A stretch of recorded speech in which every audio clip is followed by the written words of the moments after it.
Despite his early wisdom, faithfulness, and achievements, Solomon's later years were marked by a spiritual and moral decline. His downfall stemmed from a combination of his political alliances, his personal choices, and his neglect of God's commandments. Here's how his decline unfolds. Marriages to foreign women. As part of Solomon's strategy to secure political alliances, he marries many foreign women, including princesses from Moab, Ammon, Edom, Sidon, and Egypt.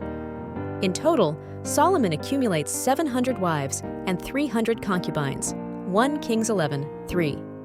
These marriages bring alliances and wealth, but they also bring spiritual danger, as God had specifically commanded Israel not to marry foreigners who worshipped other gods, warning that they would turn Israel's hearts away from him, Deuteronomy 7:3-4.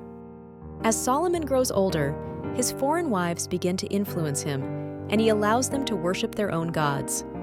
Over time, he becomes more tolerant of these practices and even participates, despite God's clear command to worship only him. Idolatry and compromise. Solomon's tolerance turns into compromise, and he builds altars and shrines for the gods of his wives.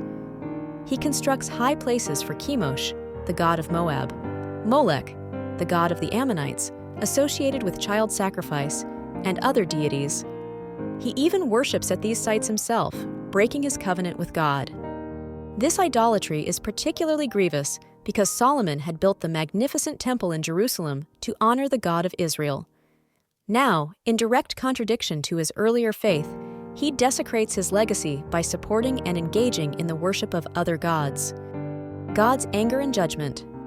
God is deeply displeased with Solomon's actions.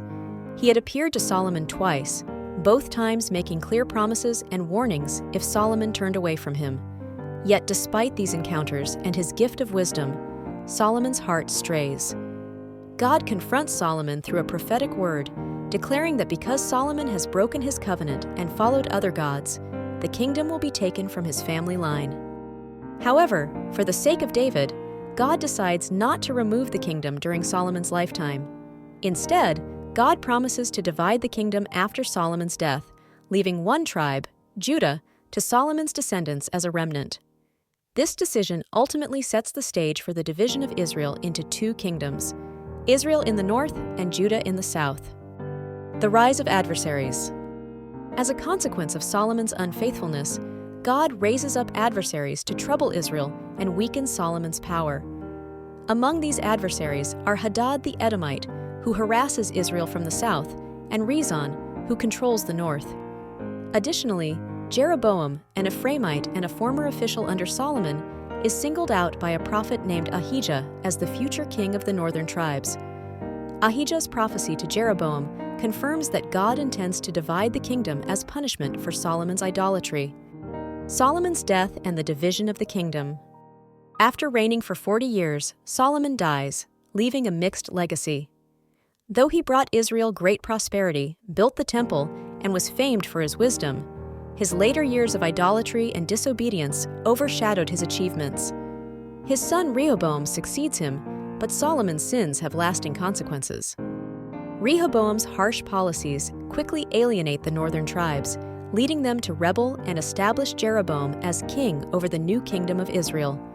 Only the tribes of Judah and Benjamin remain loyal to Rehoboam, marking the official split of the once united kingdom. This division fulfills God's judgment and begins a period of political instability, idolatry, and conflict that will characterize both kingdoms for centuries to come.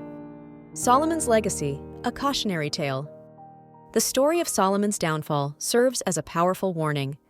Despite all of Solomon's wisdom, accomplishments, and direct encounters with God, he fails to remain faithful.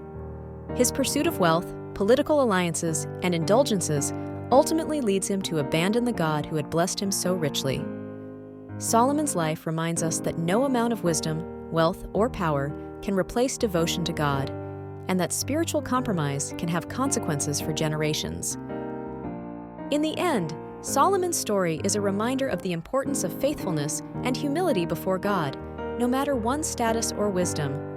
His tragic decline also foreshadows the need for a future king who would reign with perfect justice and faithfulness, a hope ultimately fulfilled, according to Christian belief, in Jesus, the promised Son of David.